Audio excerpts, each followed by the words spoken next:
பெருமை மிகுந்த யாழ்ப்பாண கல்லூரியில் 2014 முதல் 2022 வரை அதிபராக பணி செய்து யாழ்ப்பாண கல்லூரியை வழிநடத்திய காலம் சென்ற reverend doctor David Sadanandan Solomon அவர்களை இன்றைய ரூட்ஸ் ஆஃப் ஜஃப்னா காலேஜ் என்கின்ற தொகுப்பினூடாக நாங்கள் நினைவூட்டுகிறோம். உடுப்பிட்டியை பிறப்பிடமாக கொண்டவர் 1987 ஆண்டு யாழ்ப்பாண கல்லூரியில் ஆசிரியராக இணைந்து கொண்டார். 1987 முதல் 1992 ஆண்டு வரைக்கும் வட்டுக்கோட்டை லீவை ஸ்போல்டிங் ஆண்கள் இல்லத்திற்கு பொறுப்பாளராகவும் இருந்தார். யாழ்ப்பாண கல்லூரியின் உப அதிபராக இருக்கின்ற வணக்கத்திற்குரிய பி. தேவமித்திரன் அவர்கள் இவ்வாறு குறிப்பிடுகிறார். சாலமன் அதிபர் அவர்கள் அன்பானவர், நடுநிலையாக பேசுபவர், அடக்கத்தினையும் ஒழுக்கத்தினையும் பெற்ற பண்பாளர், பொறுமையானவர், மனித நேயத்தின் மகுடம், கடும் வார்த்தைகளை அறியாதவர், பயன்படுத்தாதவர், சிக்கலான சூழ்நிலைகளையும் சிரிப்பால் பொறுமையுடன் வெற்றி கொள்ள கற்றுத்தந்தவர். இவருக்கு பணமோ பகை, குணமோ நண்பர், பயமூட்டும் மனிதர்களோடும் பண்போடு பழகிய மனிதன், பிறர் மனம் நோக பேசத் தெரியாதவர், எல்லா சுமைகளையும் சுமந்த ஒரு உத்தமமான கிறிஸ்தவர். இது வித்தியாசமான ஒரு நேர்காணல். யாழ்ப்பாண கல்லூரியின் அதிபராக இருந்து எளிமையானதொரு வாழ்க்கை வாழ்ந்து மறைந்த தன்னுடைய கணவரை பற்றிய நினைவுகளை மனைவி காமினியும் தன்னுடைய தந்தையாரை பற்றிய நினைவுகளை பிள்ளைகளும் பகிர்ந்து கொள்கிறார்கள். எந்த ஒரு ஆடம்பரங்களும் அற்ற ஒரு எளிமையான வீட்டிற்குள் நானும் இறுக்கத்தோடு நுழைகிறேன். சாலமன் போதகர் அவருடைய குண இயல்புகளை சொல்லுங்கள் காமினி. அமைதியானவர், எப்பவும் சிரித்துக்கொண்டே இருப்பேன். மற்ற கிறிஸ்தவ விழுமியங்களை பின்பற்ற ஒருவர். இறையலோடே கூட தனது வாழ்க்கையை கழித்தார். கல்லூரிக்காக தென்னிந்திய திருச்சபை என்றும் நன்றாக பாடுபட்டவர், முன்னின்று செயற்பட்டவர். எல்லாத்துக்கும் ஒரு ஆலயத்தின் மதகுருவாக, கல்லூரி அதிபராக பல பேர் அவரை அறிவார்கள். இந்த இல்லத்தினுடைய தலைவராகவும், உங்கள் குழந்தைகளினுடைய தந்தையாகவும், உங்கள் அன்பு கணவராகவும் இருந்தவரை எப்படி நீங்கள் இழந்துள்ளீர்கள்? வார்த்தைகளால் சொல்ல முடியாதது. என்னென்னு சொல்லுவேன் சொல்ல எனக்கு கஷ்டமாக இருக்கிறது சொல்வது.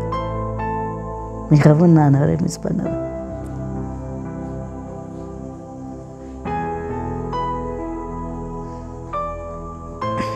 அன்பாக பழகக்கூடியவர், எல்லோரையும் அரவணைத்து செல்லக்கூடியவர் என்று நீங்கள் அவரை பற்றி சொல்கிறீர்கள். இன்று அவர் இந்த உலகத்தை விட்டே சென்றிருக்கிறார். அவருடைய இழப்பின் வெற்றிடத்தை நீங்கள் அனைவரும் எவ்வாறு எதிர்கொள்கிறீர்கள்? பெரும் சவால். என்ன சொல்ல தெரியவில்லை. அவருடைய கனவு அல்லது ஆசை எப்படி இருந்தது? அவருடைய ஆசை இந்த ஸ்கூல் ஒரு கிறிஸ்தவ பள்ளிக்கூடமாகவே விளங்க வேணும் என்று இருந்தது. நெடுகாலத்தான் சொல்லுவேன். கடைசி காலங்களில் கிறிஸ்தவ பள்ளிக்கூடமாகத்தான் இது எப்பொழுதும் விளங்கணும் என்றதை சொல்லிக் கொண்டிருந்தவர். தனது ஆலயம் டிசிஎஸ்ஐயை ஒருபோதும் விட்டு கொடுக்கக்கூடாது என்றுதான் சொல்லுவார். சிஎஸ்ஐக்கிலே இருக்கணும் என்று. என்ன கணவர் சிஎஸ்ஐ விட்டு போங்கோன்றவ ஒரு நாளும் நாங்கள் விலகவும் இல்லை. இன்றைக்கும் அந்த சிஎஸ்ஐக்கிலே இருக்கிறோம்.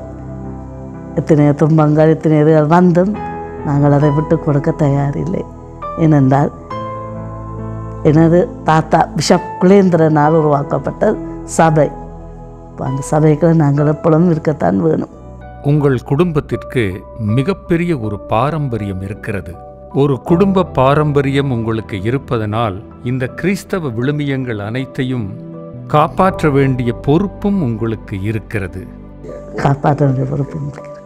அதனால்தான் சாலமன் போதகர் அவர்களும் அதை குறித்த எண்ணத்திலேயே இருந்திருக்கிறார் என்று நான் கருதுகிறேன்.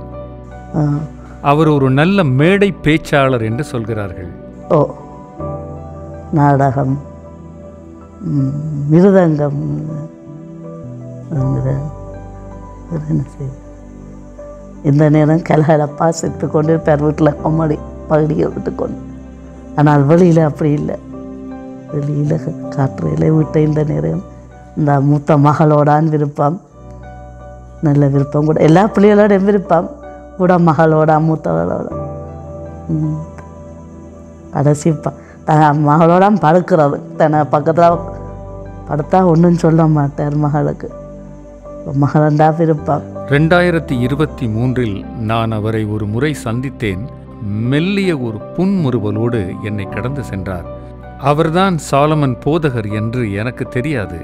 2 தினங்களுக்கு பிறகு 86 OL பேட்சும் 89 AL பேட்சும் நடத்திய ஒரு சிறிய நிகழ்வில் நான் பங்கேற்ற போதுதான் இவர்தான் முன்னாள் அதிபர் ரெவரண்ட் சாலமன் அவர்கள் என்று அறிமுகம் செய்து வைக்கப்பட்டேன். ஒரு 2 தினங்களில் அவரை சந்திப்பதற்கு நான் வீட்டிற்கு வந்தபோது அவர் வைத்தியசாலையில் அனுமதிக்கப்பட்டிருந்தார். இறைவன் உங்களை ஆற்றுப்படுத்தட்டும் காமினி. 1996ஆம் ஆண்டு மதுரை இறையியல் கல்லூரியில் குருத்துவ பட்டம் பெற்றிருந்தாலும் 2000 ஆண்டில்தான் தென்னிந்திய திருச்சபையின் குருவாக அபிஷேகம் பண்ணப்பட்டார். சமூக கல்வியும் அளவை இயலும் அவர் கற்பித்த பாடங்களாகும். யாழ்ப்பாண கல்லூரியில் தற்சமயம் ஆசிரிய பணி செய்யும் சாலமன் போதகர் அவருடைய மூத்த மகளான ஆஷா டிவனியா தன்னுடைய தந்தையை பற்றிய நினைவினை பகிர்ந்து கொள்கிறார். வணக்கம். உங்கள் தந்தையாரை எவ்வாறு நீங்கள் மிஸ் பண்ணுகிறீர்கள் என்று சொல்லுங்கள். நிறையவே மிஸ் பண்ணுறோம். எங்களுக்கு அப்பா தானே எல்லாமே செய்கிறது. சின்ன வயசுலேருந்து வளர்ந்த வரைக்கும், இப்போ நான் ஸ்கூலில் ஒர்க் பண்ண வரைக்கும் எல்லாமே அப்பா தான் செய்கிறது. எது எடுத்தாலும், இப்போ நான் படிக்கிற விஷயமா இருந்தாலும் சரி, அல்லது ஏதாவது ஒரு உடுப்பு வாங்குறதா இருந்தாலும் சரி, எல்லாமே அவர் தான் வாங்கி தரது. குறிப்பாக இந்தியாவிலேருந்து கொண்டு வருவார். அப்படி இல்லாட்டிக்கு ஏதாவது எங்கேயாலும் போகிறேன்றாலும் டக்குன்னு எனக்கு தான் வாங்கி தருது. அப்போ நிறையவே மிஸ் பண்ணுறோம். இது வருமான ரீதியாக இவ்வளோ நாளாக அவர் தானே எல்லாம் எங்களுக்கு ஹெல்ப் எல்லாம் இதுன்னது. அப்போ அதால் நிறையவே அவரை நாங்கள் மிஸ் பண்ணுறோம். நீங்கள் ஒரே மகள் அவருக்கு. எப்பவும் மகளுக்கும் தந்தைக்கும் ஒரு நல்ல புரிந்துணர்வு இருக்கும். அதைப்போல தாய்க்கும் மகனுக்கும் புரிந்துணர்வு இருக்கும். அதனால் நீங்கள் உங்கள் தந்தையை அதிகளவு மிஸ் பண்ணுகிறீர்கள் என்று நான் கருதுகிறேன். அடிக்கிறது என்ன டோட்டி அல்லது மகள் அப்படி தான் கூப்பிடுவார். படித்து நல்ல ஒரு இதாக வரணும்.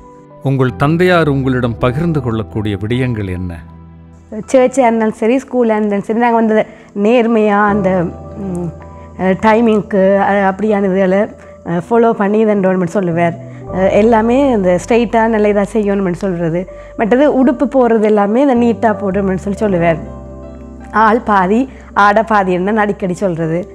அப்போ அது எல்லாமே ஃபாலோ பண்ணணும்னு இதுன்றது. அவர் தேர்ந்தெடுத்த ஆடைகளை மிக நேர்த்தியாக அணியக்கூடியவர் என்று நான் கேள்விப்படுகிறேன். அது உண்மையா? ஓ, இப்போவுமே நாங்கள் இப்போ இறந்தாப்புற பார்த்துருக்குறோம். நிறைய உடுப்புகள் அப்படி அயன் பண்ணி மடித்து இருக்குது. எல்லாமே இப்படி நீட்டாக மடிச்சிருக்கு. இப்போ அதை தம்பி தான் யூஸ் பண்ணுறேன். இந்த அருமந்த உடுப்புலாம் நின்றுட்டு இப்போ அவர் பாய்க்கிறவர். அப்படி ஃபுல்லாக எல்லாமே அயன் பண்ணி நீட்டாக இருக்குது. இப்போ நாங்கள் கூடிய அந்த இடத்துக்கு இல்லை. ஆனால் அந்த அவற்றை இதுலேருந்து நாங்கள் இதை ஒரு முன்மாதிரியாக கற்றுக்கொள்கிறோம். இருந்தால் எப்போவுமே நீட்டாக இருக்கணும். மற்றது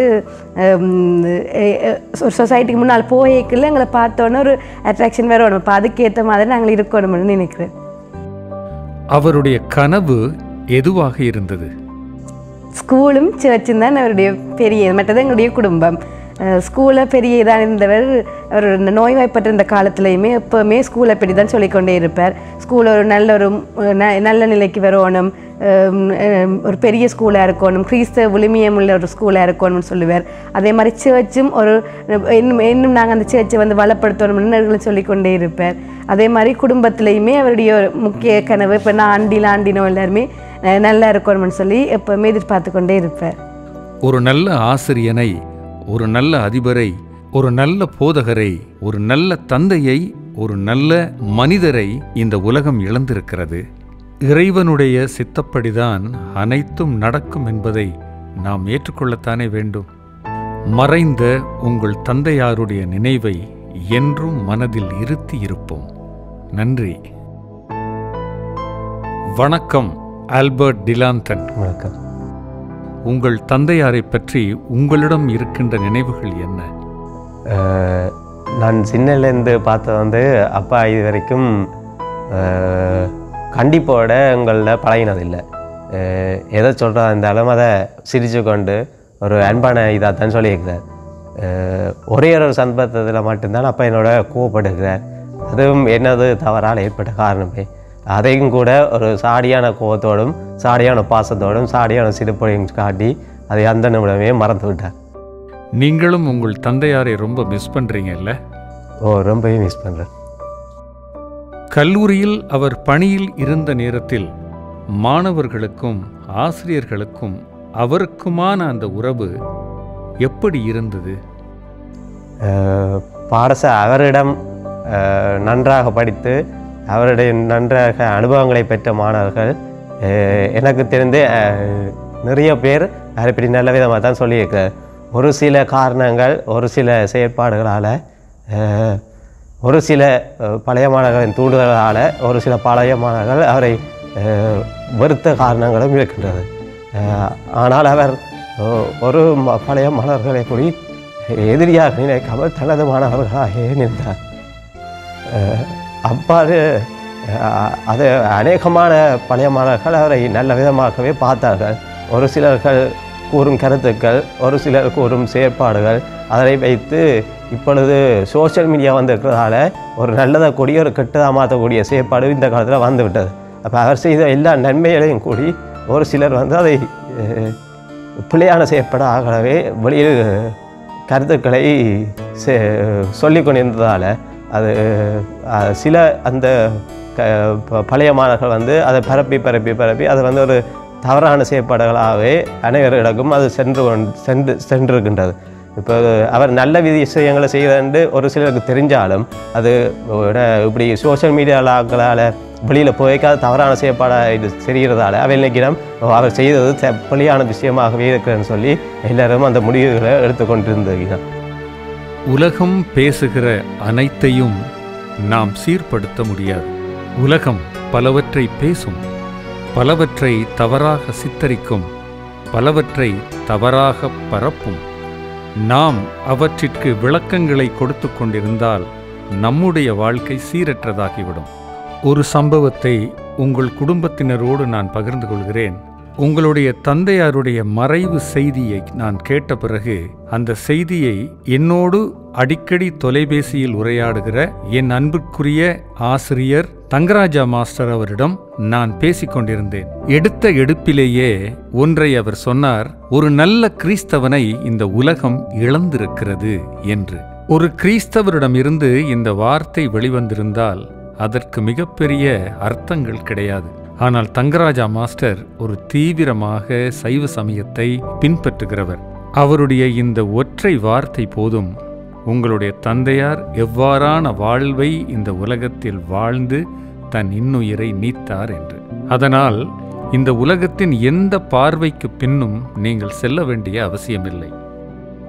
அவர் விட்டு சென்ற பணிகளை நீங்கள் முன்னெடுக்க வேண்டும் என்று நினைத்திருக்கிறீர்களா?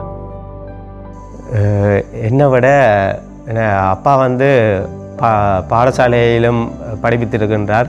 அதே சமயம் திருச்சபையில் செயற்பாடுகளிலும் கூட ஆர்வம் காட்டியிருக்கின்றார். என்னை விட எனது தம்பி தான் திருச்சபையில் செயற்பாடுகளில் அவரை மாதிரியே வர வேண்டும் என்று சொல்லி ஒரு ஆர்வமுள்ள நபராக இருக்கு. எனக்கும் அந்த பாடசாலைகளில் விருப்பம் இருக்கின்றது.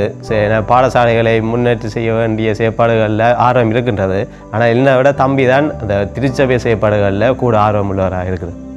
குடும்பத் தலைவரை இழந்த பிறகு இந்த வீட்டிற்கு இறைவனே குடும்பத் தலைவராகிறார் என்று வேதாகமம் சொல்கிறது. அந்த வார்த்தைகளின்படி இந்த வீட்டையும் இறைவன் ஆசீர்வதிக்க வேண்டுமாய் நான் மனதில் விண்ணப்பம் வைக்கிறேன். உங்கள் தந்தையாரை பற்றிய நினைவுகளை என்னோடு பகிர்ந்து கொண்டமைக்காக உங்களுக்கு நன்றி கூறுகிறேன். தேங்க்யூ.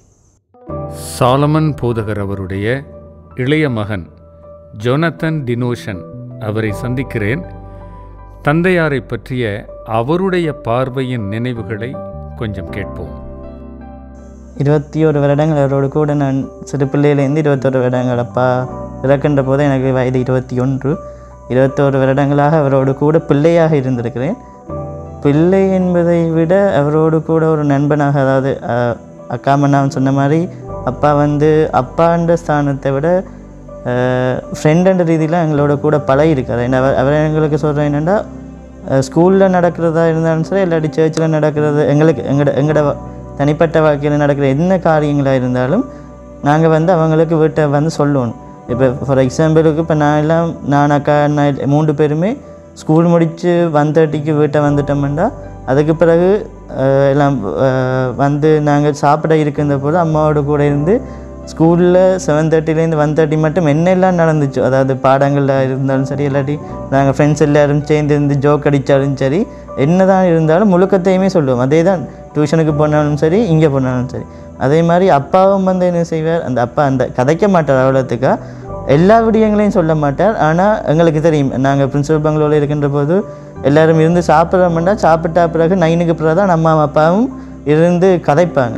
அப்போ அவங்க கதைக்க வாராங்கன்றதை நாங்கள் எப்படி கண்டுபிடிக்கிறோம்டா, இப்போ அப்பாவில் ஒரு பழக்கம் ஒன்று இருக்குன்னா, 8க்கு ஒரு நியூஸ் ஒன்று போடுறது. அப்போ அந்த நியூஸை பார்த்துட்டு அதுக்கு பிறகு தான் நம்ம சாப்பிட வருவேன். 8:30 9க்கு தான் சாப்பிட வருவேன். அப்போ சாப்பிட்டு போட்டு ஆள் பேசாமல் கதிரையில் இருந்தாருன்னா எங்களுக்கு விளங்கிடும், ஆள் அம்மாவோட கதைக்கிறதுக்கான தான் வெயிட்டிங்காக இருக்கிறேன். அப்போ நாங்கள் என்ன செய்வோம், முதலாவதாக அண்ணா ஏறி போவான், பின்னால் நைஸாக அக்கா அம்மாவோடையும் அப்பாவோடையும் காய்ச்சி கொண்டு அப்படியோ கதைச்சு கொண்டே ஏறி போவாள். நான் என்ன செய்வேன், எனக்கு நேரம் போச்சுட்டு ஹோம்ஒர்க் செய்ய வேணுமென்னு அம்மாட்ட சொல்லிப்பட்டு நான் அப்படியே நைஸாக மெதுவாக இருக்கேன். அதுக்கு பிறகு தெரியும் அவைகளுக்கு 10 நிமிஷம் கழித்து பார்த்தாக்க வரையில என்று விளங்கினாலே தெரியும் 2 பேரும் ஏதோ இருந்து கதைக்கணும். நாங்கள் எக்காரணத்து கொண்டும் அவையில் 2 பேரையும் கூப்பிட மாட்டோம், நாங்கள் கீழவும் போக மாட்டோம், அவையிலும் எங்களை கூப்பிட மாட்டாங்க. எங்கே நிற்கிறீங்க, என்ன செய்றீங்க, ஒன்றுமே கேட்க மாட்டாங்க. பேருந்து எல்லாம் அவையண்ட விடயங்களை கதைச்சி முடித்தா பிறகு தான் நிப்பினம் 3 பேரும் எங்கெங்கே என்னென்ன செய்கிறோம் ரூமுக்கு இருந்தோன்னு சொல்லியேன்.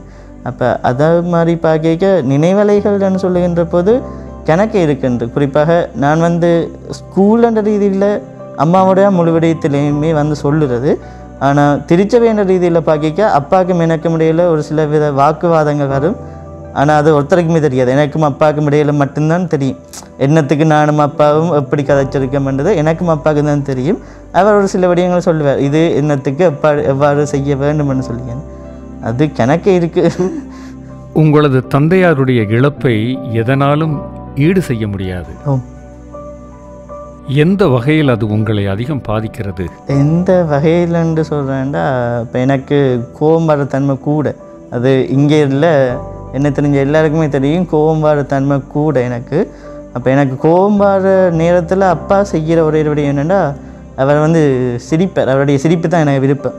ஸோ ஆட்டோமேட்டிக்காக எனக்கு ஸ்கூலில் இருக்கையும் சரி, இல்லாட்டி வீட்டில் இருக்கையும் சரி, கோபம் வர டைம் அப்பா எனக்கு பக்கத்தில் இருந்தாருண்டா முதுவை தட்டுவார். அப்படி இல்லாட்டி அவர் அங்கே நின்னோண்ட என்ன பார்த்து சிரிப்பார். அப்போ சிரித்த அடுத்த செகண்ட் எனக்கு என்ன கோபமாக இருந்தாலுமே போயிடும். இப்போ அவருடைய டெத்துக்கு பிறகு எனக்கு கோபம் வர தன்மை இன்னும் கூட. அப்போ என்ன செய்கிறது, நான் இப்போ ஃபோனில் வால்பேப்பர் அப்பாண்ட படம் தான் போட்டிருக்கேன். அப்போ கோபம் வர டைம் எல்லாம் வச்ச படம் ஸ்மைலிங் ஃபோட்டோன்ற நான் வச்சுருக்கேன் டிபியாக. ஸோ வச்ச அந்த ஃபோட்டோவை பார்க்கின்ற போது எனக்கு I am okay, I am feeling better. யாழ்ப்பாண கல்லூரிக்கும் அவருக்குமான அந்த உறவு எப்படி இருந்தது உங்களது பார்வையில் சொல்லுங்கள். என்னுடைய பார்வையில்னு சொல்லுகின்ற போது அவருடைய உயிர் மூச்சாக இருந்தது யாழ்ப்பாண கல்லூரி என்று தான் நான் சொல்ல வேண்டும். ஏனெனில் அவருடைய அவர் வைத்தியசாலையை நான் அனுமதித்திருந்த பொழுது நான் அவரோடு கூட வைத்தியசாலையில் நின்றிருந்தேன். அப்பொழுது அவர் சொன்ன வேர்ட், நம்முடைய எஃப்னா காலேஜ் சாங் இது ஃபெயிலியர் லவ்னு சொல்லி ஒரு வேர்ட் ஒன்று வருது. ஸோ அப்பா எனக்கு சொன்ன விடயம், யாழ்ப்பாண கல்லூரியுடைய மையமே அந்த அன்பு தான். அந்த அன்பின் ஊடாகத்தான் யாழ்ப்பாண கல்லூரி ஓடிக்கொண்டிருக்கின்றது. அந்த அன்பினை விதைப்பதற்காகத்தான் மிஷனரிஸ் இங்கே வந்திருந்தாங்க. அவர்களுடைய வழியிலே நாங்கள் யாழ்ப்பாண கல்லூரி சமூகமாக பிறரிடத்தில் அன்பை விதைக்க வேண்டும் என்பதுதான் அப்பாவுடைய ஒரே ஒரு கொள்கையாக இருந்தது. உங்களது தந்தையார் அதிபராவதற்கு முன்னர் ஆசிரியராகவும் பாய்ஸ் ஹோமினுடைய பொறுப்பாளராகவும் இருந்தார். அதை பற்றி ஏதாவது தகவல்கள் உங்களுக்கு தெரியுமா? எனக்கு தெரிஞ்ச வகையில் என்று இருக்கின்றப்போ தான் நான் 7ஆம் ஆண்டு வருகின்றப்போ தான் அப்பா யாழ்ப்பாணக் கல்லூரியுடைய அதிபராக நியமனம் பெற்றுக்கொண்டார். அந்த நேரத்திலிருந்து நான் இன்னும் கூட அதாவது என்னுடைய வளர்ச்சி படியின் போது பார்க்கின்ற போது முன்னைய காலகட்டத்தை விட அப்பா அதிபராக வந்த பிறகு தான் எனக்கு இன்னும் கூட இன்வால்மெண்ட் இருந்துச்சு. ஸ்கூலில் என்னென்ன எப்படி நடக்குதுன்றதும் கூட. சில வேளை ஒரு சில விடயங்கள் நடக்கின்ற போது அப்பா அம்மாவோடு கூட காய்ச்சி கொண்டு நிற்பார். அந்த டைம் நான் போனேன்டா நான் சில வேளை என்னென்ன கதைக்கிறோம் 2 பேரும் மட்டும் கேட்டுக்கொண்டு நிற்கிறது. அது திருச்சபை சார்பாகவும் சரி இல்லாட்டி ஸ்கூல் சார்பாகவும் சரி அப்பா அம்மா காய்ச்சி கொண்டு நிற்கின்ற போது அந்த ஸ்டெப்ஸ் இருக்குது. அந்த ஸ்டெப்ஸுக்கு பக்கத்தில் போய் நின்று கேட்டுக்கொண்டு நிற்பேன். அவங்க என்னத்தை சொல்ல வரார் அப்பான்னு சொல்லி. சில வேளை அவர் கிச்சனுக்காலேருந்து என்ன கண்டுருவார் நாங்கள் கேட்டுக்கொண்டு நிற்கிறோம்னு. கண்டுட்டேன்னா நைஸாக அப்படி கதையை மாற்றிக்கொண்டு அம்மாவோட வேறு எதுவும் காய்ச்சி போடுவார்.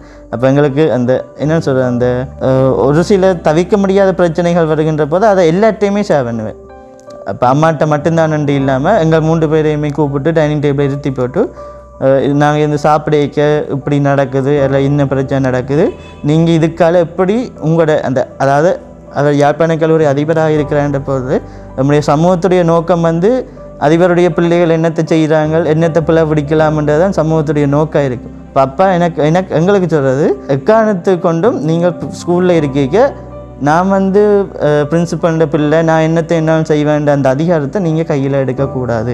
அம்மா சொல்லுவேன் எனக்கு அப்பாவுடைய இடத்துக்கு பிறகு ஒரு விடியம்னு சொன்னால் அப்போ அம்மா சொன்னால் அப்பா அடுத்த பிரின்சிபல் அப்பா தான் சொல்லி அந்த இன்ஸ்டலேஷன் சர்வீஸ் நடக்கிற டைம் அப்பா அம்மாவுக்கு சொன்ன விடியம் நான் தான் பிரின்சிபல் நீங்கள் பிரின்சிபல் இல்லை, ஆகவே எக்காரணத்து கொண்டும் எந்த விஷயமா இருந்தாலும் நீங்கள் ஸ்கூலுக்குள்ளே தலையிடக்கூடாது. அதெல்லாம் அம்மாவுக்கு அப்பா சொன்ன விடியம்மா சொன்னேன். அந்த ஏதாவது இன்விடேஷன் தந்தாங்கன்னா அதுக்கு ஃபோனை பண்ணி நீங்கள் வாங்க போங்க என்னென்னாலும் பண்ணுங்கள். ஆனால் யாழ்ப்பாணக் கல்லூரியில் நடக்கிற எந்த விதமான விடயங்களிலும் எங்களுடைய தலையீடுகள் குடும்பம் சார்பாகவோ அல்லது மனைவி என்ற சார்பாகவோ பிள்ளைகள் என்ற சார்பாகவோ இருக்கக்கூடாது என்றால் அப்பாவுடைய ஒரு முதன்மையான ஒரு கட்டளையாக எங்களுக்கு இருந்தது. அதே தான் நாங்களும் ஃபாலோ பண்ணிக்கொண்டு வந்த நாங்கள். எங்களுக்கு டீச்சர்ஸ் சொல்கிற ஒரு காரியம் அதிபருடைய பிள்ளைகள் என்று சொல்லி நீங்கள் அதிகாரத்தோடு செயற்படாமல் அதிகாரம் என்று இல்லாமல் ஒரு ஆணவத்தோடு செயற்படாமல் அப்பாவை போலேயே நீங்களும் பின்னால் வந்து கொண்டு இருக்கிறீங்க, அதை பார்க்க எங்களுக்கு சந்தோஷமாக இருக்குன்னு சொல்லி எனக்கு படிப்பித்த ஒரு சில ஆசிரியர்கள் என்னோடு கூட கதைக்கின்ற போது சொல்லுவார்கள். இந்த தகவல்கள் எல்லாம் உங்கள் வாயிலாக கேட்கிற பொழுது மகிழ்ச்சியாக இருக்கிறது. எந்த ஒரு குழப்பமான சூழ்நிலையிலும் அமைதியாக முடிவெடுக்கக்கூடிய ஒரு மனிதராக உங்கள் தந்தையார் வாழ்ந்தார் என்று நான் கேள்விப்படுகிறேன். ஆகக்கூடிய அமைதி என்பதும் இந்த உலகத்திற்கு ஏற்புடையதல்ல. அவர் இப்போது இல்லை, ஆனாலும் அவருடைய இடத்தில்தான் உங்கள் 3 பேரையும் விட்டு சென்றிருக்கிறார். அதனால் அவருடைய ஆசைகளையும் கனவுகளையும் பிள்ளைகளாகிய நீங்கள் நிறைவேற்றலாம். பாரம்பரியமிக்க யாழ்ப்பாணக் கல்லூரியின் 17வது அதிபராக பணி செய்து ஓய்வு பெற்று இன்று அமரராகி இருக்கின்ற reverend doctor David Sadanandan Solomon அவர்களுடைய புகழ் யாழ்ப்பாணக் கல்லூரியின் வரலாற்றில் என்றும் நிலைத்திருக்கும். ரூட்ஸ் ஆஃப் ஜஃப்னா காலேஜ் என்கின்ற இந்த தொகுப்பின் சார்பில் உங்கள் குடும்பத்தினர் அனைவருக்கும் நான் நன்றி கூறுகிறேன். ரெவரண்ட் சாலமன் அவர்கள் அதிபராக இருந்த காலத்தில் நடைபெற்ற சில நிகழ்வுகளின் புகைப்பட தொகுப்பை இப்போது நீங்கள் பார்க்கலாம். அவருடைய பிறந்த நாள், மற்ற ஆசிரியர்களின் பிறந்த நாள், கல்லூரி வைபவங்கள், அவர் உரையாற்றுகிற புகைப்படங்கள், பிரதம விருந்தினர்களை வரவேற்கின்ற புகைப்படங்கள்,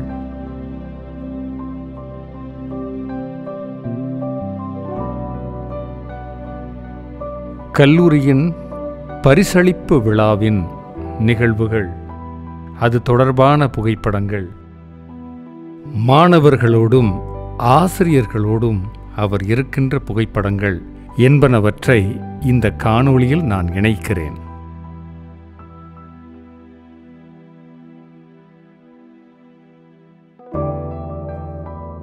யாழ்ப்பாணக் கல்லூரியின் ஓய்வு பெற்ற ஆசிரியர் சிவசுப்பிரமணியம் ராஜசேகரம் அவர்களை ரெவரண்ட் சாலமன் அவர்களை குறித்து கேட்டபோது அவர் இவ்வாறு குறிப்பிடுகிறார். இந்த யாழ்ப்பாண கல்லூரிக்கு மிஷனரிமார் அவருடைய பார்வை எனக்கு அவர் மீது விழுகின்றது. ஏனென்று சொன்னால் அவர் தன்னலம் கருதாமல், சுயநலம் பாராமல், தனது குடும்பம் பிள்ளைகள் என்று பாராமல் பாடசாலைக்காகவும் ஆசிரியர்களுக்காகவும் திருச்சபைக்கு ஏற்பவும் அவர் பொதுமக்கள் மத்தியிலே நல்லொரு உள்ளங்கவர்ந்த ஒரு நெல்லிக்காய் போன்றவர். அவருடைய இறப்பு எல்லாருக்கும் ஒரு பெரிய வேதனையும் சோதனையும் ஆகும். நன்றி. உங்களோடு அவர் நல்ல நட்பில் இருந்தாரா? அவர் என்னை அண்ணாண்டு தான் கூப்பிடுவார். நான் அவருடைய மேசைக்கு கல்லூரிக்கு உள்ளுக்கு போனாலும் அவர் ராஜா அன்னை வாருங்கள் என்றுதான் அவர் என் மீது பிரியம், அன்பு, நானும் அவர் மீது விசுவாசமும் அன்பும் உள்ளவர். தன்மானம் இல்லாதவர், பொது தொண்டர்.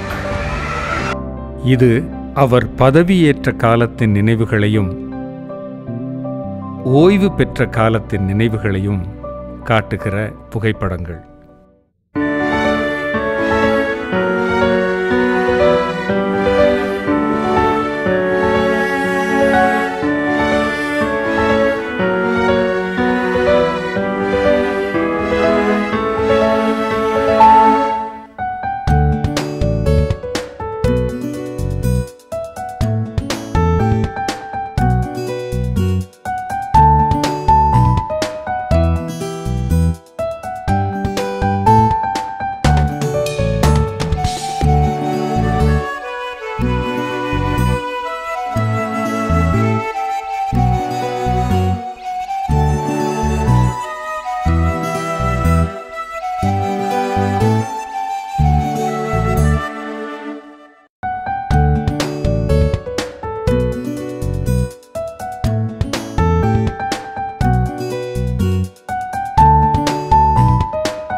எப்போதும் சிரித்த முகத்துடன் காணப்படுகிற ரெவரண்ட் சாலமன் அவர்களுடைய எந்த ஒரு காணொளியும் எனக்கு கிடைக்கப்பெறவில்லை.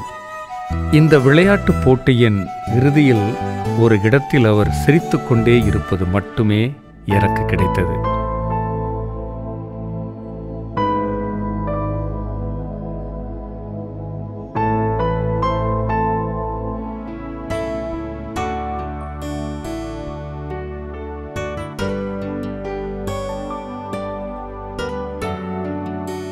சிரித்த முகத்துடன் பிரியாவிடை கொடுத்த reverend doctor David Sadanandan Solomon அவர்கள் தான் பிறந்த ஊரான உடுப்பிட்டியில் இந்த கல்லறையில் துயில் கொள்கிறார். இந்த கல்லறையை பார்க்கிற போது எனக்கு ஒரு வேதத்தின் வசனம் ஞாபகம் வருகிறது. 9ஆம் சங்கீதம் வசனங்கள் 14-18. தேவரீர் எனக்கு இறங்கி என்னை பகைக்கிறவர்களால் எனக்கு வரும் துன்பத்தை நோக்கிப் பாரும். எளியவன் என்றைக்கும் மறக்கப்படுவதில்லை. சிறுமைப்பட்டவர்களுடைய நம்பிக்கை ஒருபோதும் கெட்டுப்போவதில்லை.